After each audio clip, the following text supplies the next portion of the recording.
Meleika of Evanston Live TV, and we have with us today Dr. Nick Mendez of Complete Chiropractic and Rehab. Hey, Dr. Nick. Hey. Sorry. Hold on. Let me turn down my music You here. are jamming back there. You know what? With this lockdown quarantine stuff, this is all that is left to do is just sit here, quarantine yourself, stay away from the public, and just really just play music. It's like you really have to turn things around as best as you can, especially when I just got back from Trinidad and the Trinidad Carnival, and within 2 to 3 weeks, and suddenly, boom, we can't socialize with anybody. We have to stay away from everybody.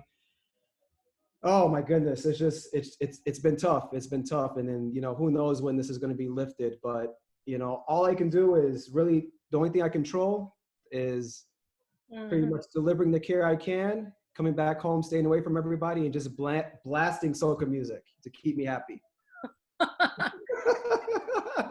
I was talking to Reverend Dr. Neighbors, and he was saying that that's the thing with our cultures. We like to gather, and so I mean, you just got back from Carnival and Trinidad, so I know it's got to be weird that you can't just go to celebrations like that right now. We probably won't be able to do that for a really long time, right? I know. The next celebration, well, we have fetes all summer, but so far we're slowly canceling one fete at a time. But let's just hope that we don't get to a point where we have to cancel Chicago Carnival, or else that's it. I'm moving to Trinidad. That's it. I have to. That's what keeps me going, So, but yeah, I've just been seeing patients. Dr. B, he's still in the office there. So we kind of slowed down the practice just so we can be, slow down just the pace of the office, just so we could be more one-on-one with each patient. But most importantly, to kind of keep everybody isolated from other patients.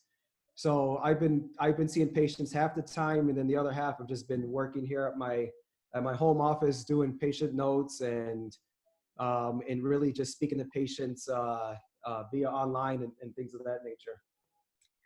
So now, it is what it is. One of the things that that I loved about your office, well, one, I came to you because I was suffering from the migraines, which they don't know if it was caused by high blood pressure or if the blood pressure caused the migraines. But then I also had asthma, and so they keep talking about people with asthma having to be extra careful during this time during COVID-19.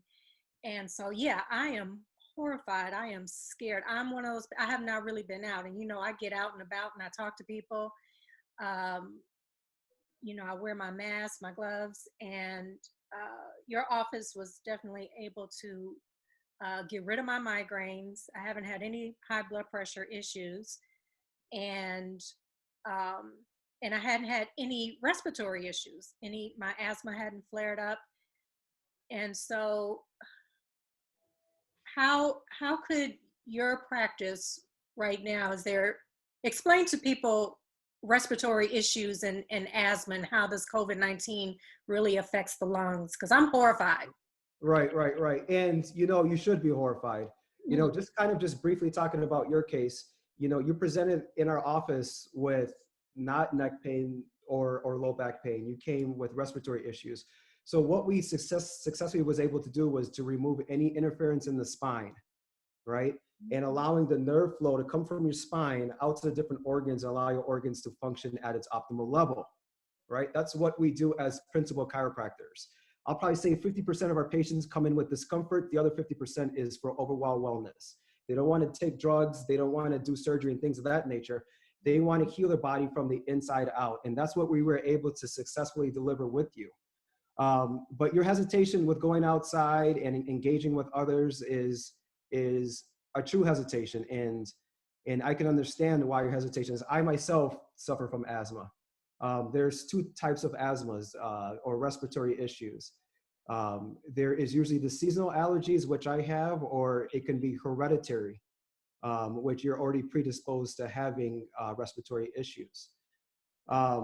now, an interesting thing about with the COVID-19 is that it primarily attacks the respiratory system, okay? And the reason that people like ourselves that have comorbidities that are predisposed to having prolonged issues with COVID-19 is that the fact that it affects our bronchial system, ultimately our air sacs that delivers oxygen into our lungs.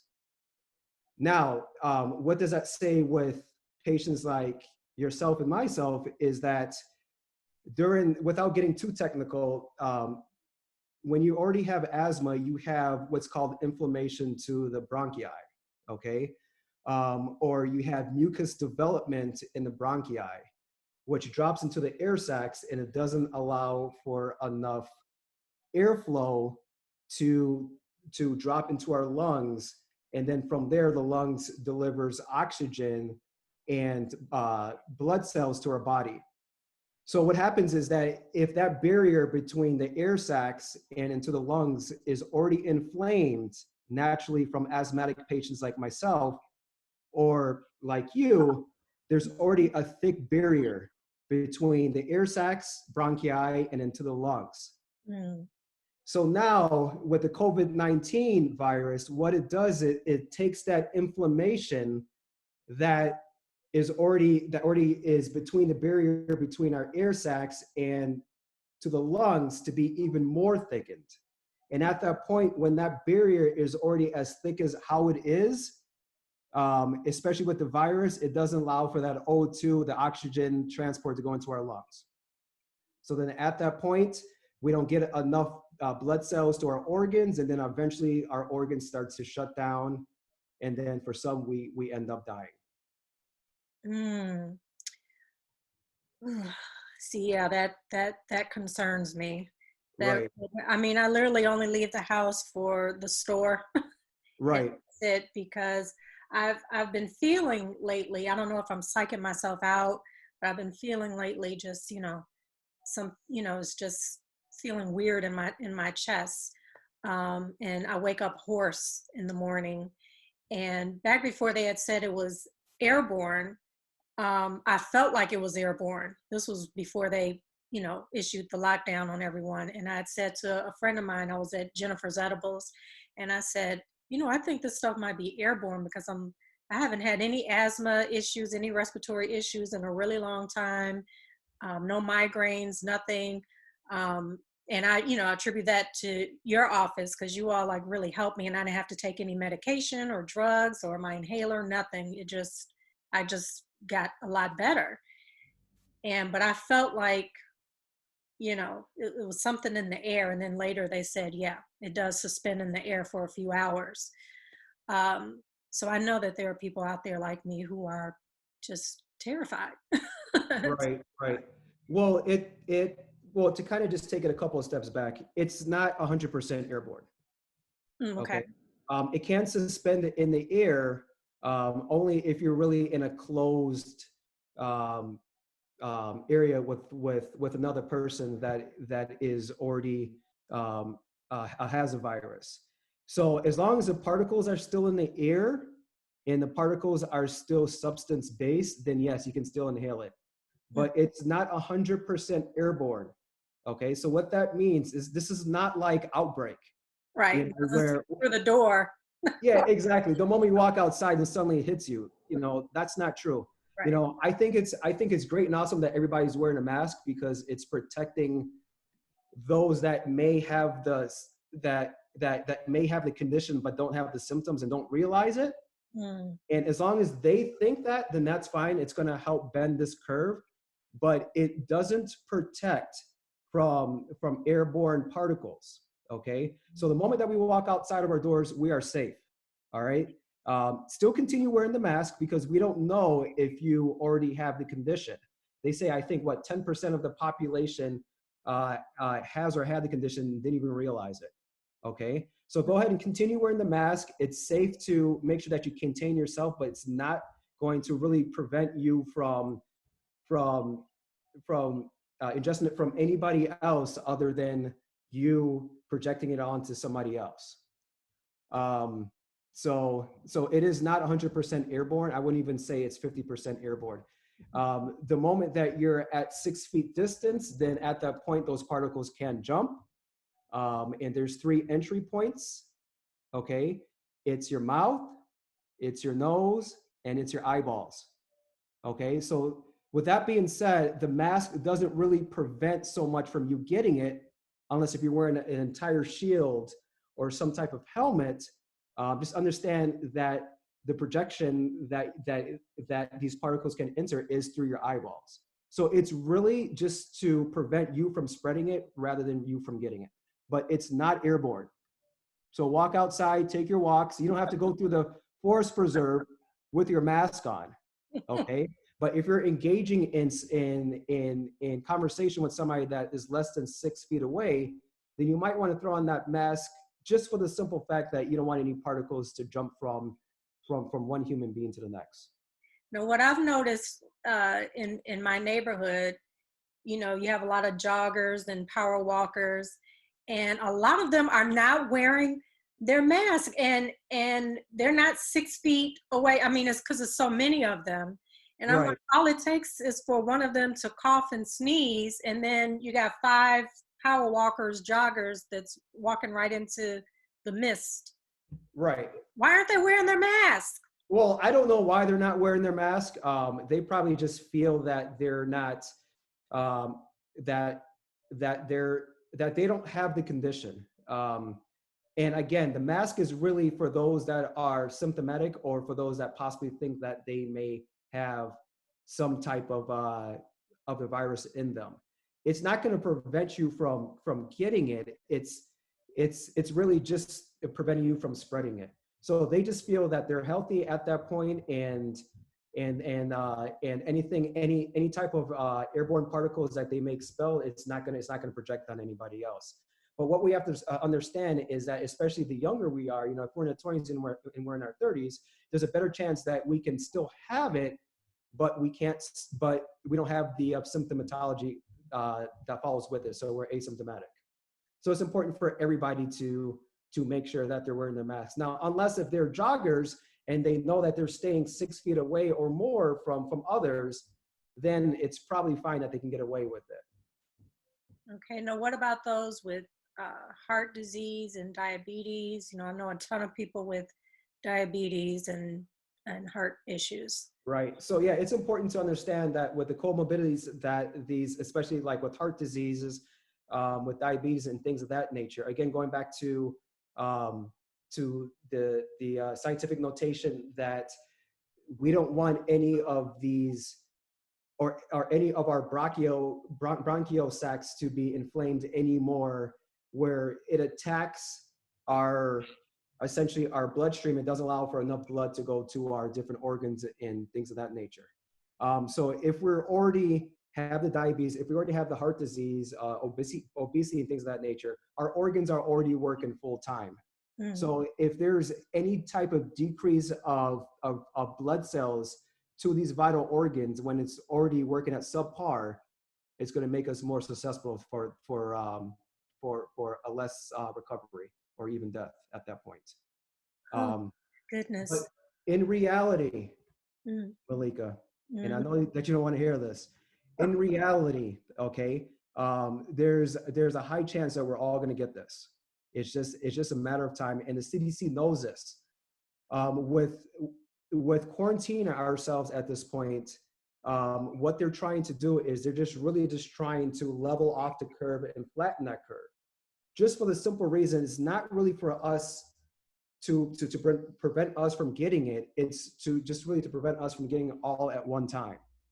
Okay, because if we went beyond the social distancing boundary and we all got it at one time, then it's going to really bombard the healthcare system.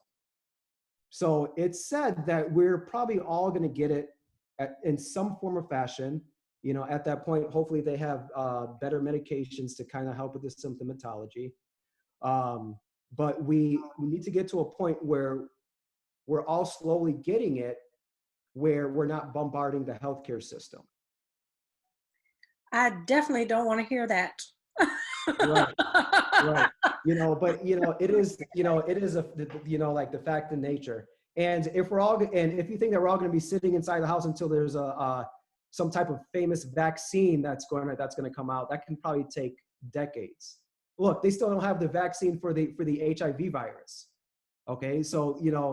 Um, so, there's not going to be a quick vaccine that's going to be administered to any of us anytime soon. Oh, goodness gracious. Mhm. So, in your opinion, when do you think we can return back to going to Trinidad for Carnival and Woo! going to Starbucks and just Right. talking to people and meeting people Yeah. and Yeah. hugging our friends and family? I miss, I'm thinking about my nieces and my nephews. I can't hug them this summer. Right. When Right. do you think it would Well, be? this summer you'll be able to hug them. I've been kind of vacillating between, both administrations on opening up the social distancing guidelines or keeping it closed. But it's going to get to a point where we're finally starting to flatten the curve. We're gonna reach a peak, and then we're gonna slowly start to decrease some of these cases, and that's what we want to have. And I firmly believe that we need to go ahead and open up some of these social distancing guidelines, not with a quick, flick of a switch, but slowly just start opening up these businesses, start opening up some of these social distancing guidelines, because in turn, what's happening right now, and a lot of this is documented, is that these social guidelines, we're not as humans made to be in captivity. It's leading into a lot of depression at this point. Suicide rates has been high. Alcoholism has been high. DV, domestic violence, is on an increase. Economic hardships is on a significant increase. So yeah, while we're keeping ourselves social distancing and flattening this curve, we're also increasing different pandemics around the world that is irreversible.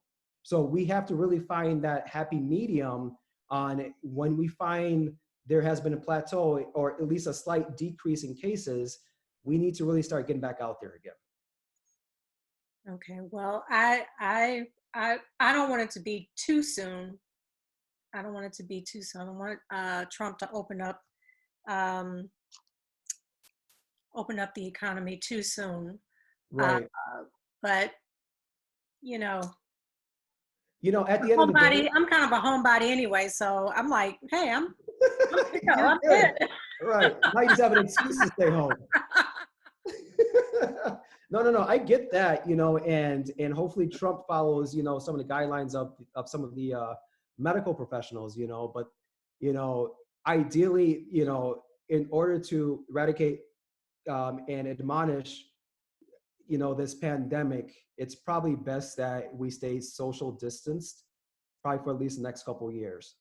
But the alternative measures for that, well, because I'm just saying, because by then, hopefully we'll have some type of intravenous or some type of vaccination.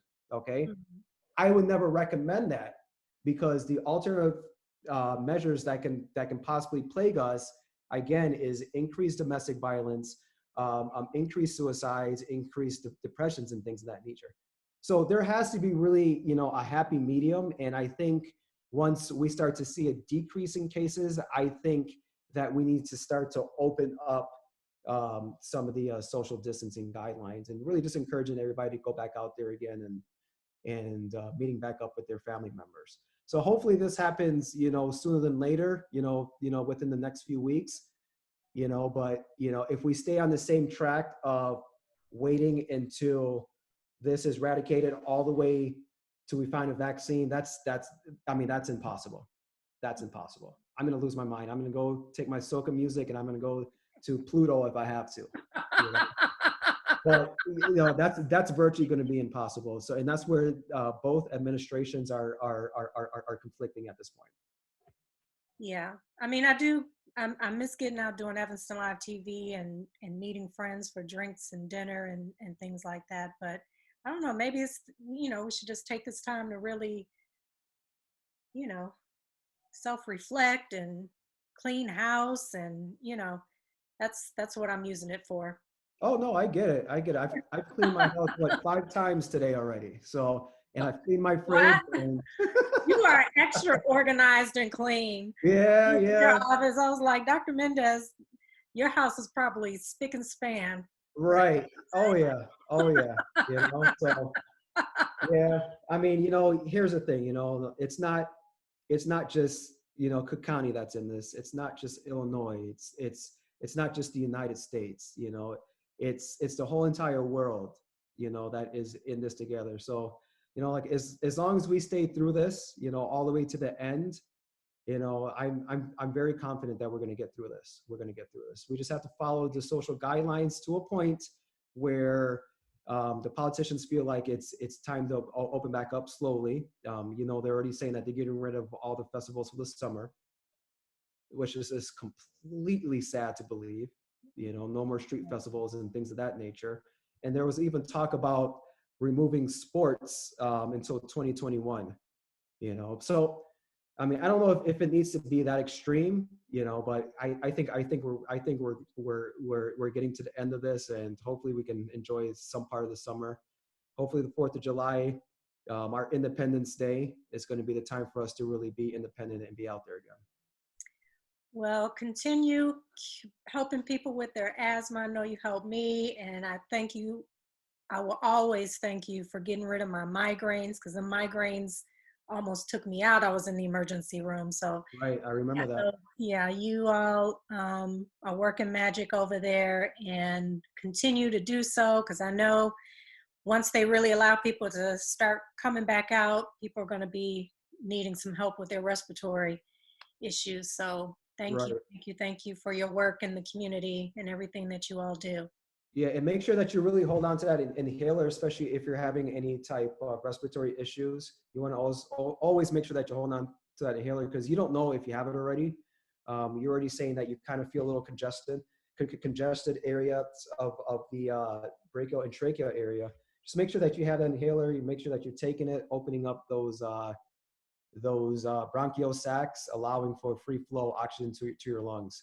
A lot of it can be due to allergies. So, we can't really jump the gun and assume that is a COVID-19, but if it is a COVID-19 and you're experiencing it right now, hey, trust me, you're doing well, doing well. So, well, I tested negative. I did get tested. I tested negative. North Shore, they were absolute angels. They took right. care of me, and I think we have one of the best healthcare systems, in the country. I really believe that. And so, yeah, I was very relieved that I did test negative. So I think I was psyching myself out. So, I mean, I just haven't left the house, because I'm like, okay, I'm negative. I'm not taking no chances. I'm not talking to nobody. Nobody's coming over. Yeah. Right. No, Mm-hmm. no, no. I know. I definitely understand the hysteria that can come with this, but I think you'll be fine. Just as long as you stay social distancing until they open up these guidelines, have your inhaler with you, and we're all going to get through this. We're all going to get through this. All right. Well, thank you so much, Dr. Nick. Thank you. Thank you. Thank you. And tell people where they can contact you, especially people with respiratory issues or any kind of pain and discomfort. Right. Yep. So we're still in Evanston. We're off of Gulf and Crawford, and I'm sure that I'll probably just go and just upload this into our page, so patients know where to find us. We're still open. We're still seeing patients. In fact, we're starting to slowly expand into the South Shore area. It's the Bronzeville, Hyde Park area. We're getting a flood of patients that want us to do at-home care to really stimulate their nervous system, allow for the body to function as optimal level, because hey, that's all we have at this point. So you can definitely look us up. We're on Facebook, Complete Chiropractic and Rehab. You can Google us and things of that nature.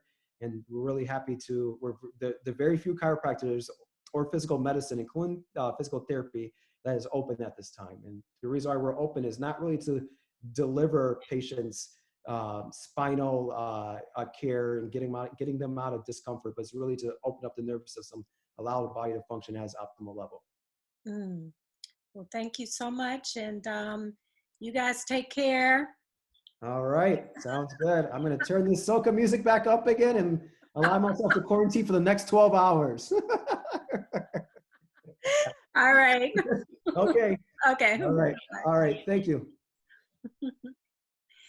All right, you guys. It's been Meleika of Evanston Live TV. Bye, Dr. Nick. Coca time.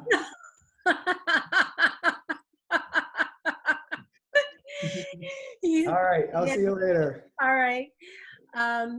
So you guys, it's very few chiropractors that are still open. Dr. Nick is keeping his office open because, you know, there are patients who are still in need of, you know, they're still in pain and discomfort and respiratory issues. And a lot of people don't connect chiropractic care with those types of issues, but they're all connected, trust you me. So they were angels for me back when I had my issues. And so I'm making sure that I stay healthy.